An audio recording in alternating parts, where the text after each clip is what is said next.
മധ്യേഷ്യയിലേക്കുള്ള വ്യാപാരവാതിലായ ചബഹറിന്റെ നിയന്ത്രണം കൈവന്നത് ഇന്ത്യയ്ക്ക് വലിയ വിജയമായി തന്നെ മാറിയിരിക്കുകയാണ്. എന്നാൽ ചൈനയ്ക്കും അമേരിക്കയ്ക്കും ഇന്ത്യയുടെ ഈ നീക്കം തീരെ പിടിച്ചിട്ടില്ലാത്ത മട്ടാണ്. പിന്നാലെ ഉപരോധ ഭീഷണിയുമായി അമേരിക്ക എത്തിയിട്ടുണ്ട്.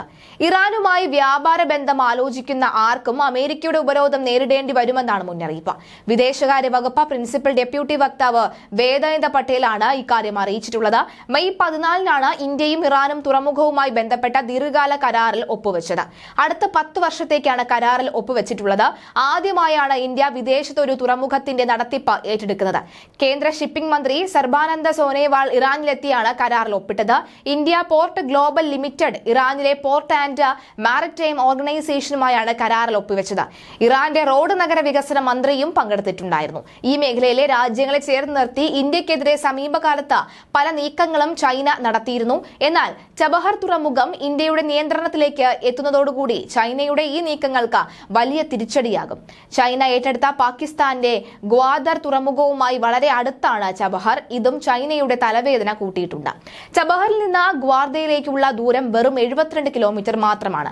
പാക് ചൈന സാമ്പത്തിക ഇടനാഴിയെയും മേഖലയിലെ ചൈനീസ് സാധ്യതയെയും നേരിടാൻ ഇറാൻ തുറമുഖത്തിന്റെ നടത്തിപ്പ് ഇന്ത്യയെ ഒരു പരിധിവരെ സഹായിക്കുന്നുമുണ്ട്. മാത്രമല്ല, മധ്യേഷ്യൻ രാജ്യങ്ങളിലേക്ക് വ്യാപാര റൂട്ട് തുറക്കുവാനും ഇതുവഴി ഇന്ത്യക്ക് എളുപ്പമാകും.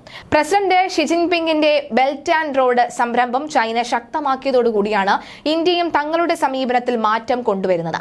ഇസ്രയേലിനെതിരായ ആക്രമണത്തിന് പിന്നാലെ അമേരിക്ക ഇറാനെതിരെ കൂടുതൽ ഉപരോധങ്ങൾ ഏർപ്പെടുത്തിയിരുന്നു.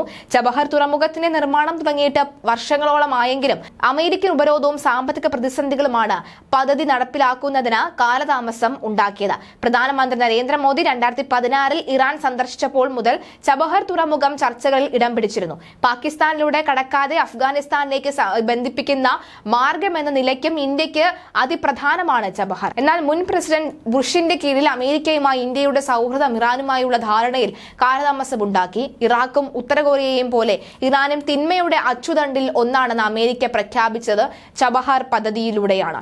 ഇറാനുമായുള്ള ബന്ധവും ഉപേക്ഷിക്കാൻ അമേരിക്ക ഇന്ത്യയെ പ്രേരിപ്പിക്കുകയുണ്ടായി. ഇതോടെയാണ് ചബഹാർ പദ്ധതി ദുരന്തമായി മാറിയത്. പിന്നീട് 2015 ശേഷമാണ് ഇന്ത്യ ഇറാനുമായുള്ള ചർച്ചകൾ പുനരാരംഭിക്കുന്നത്.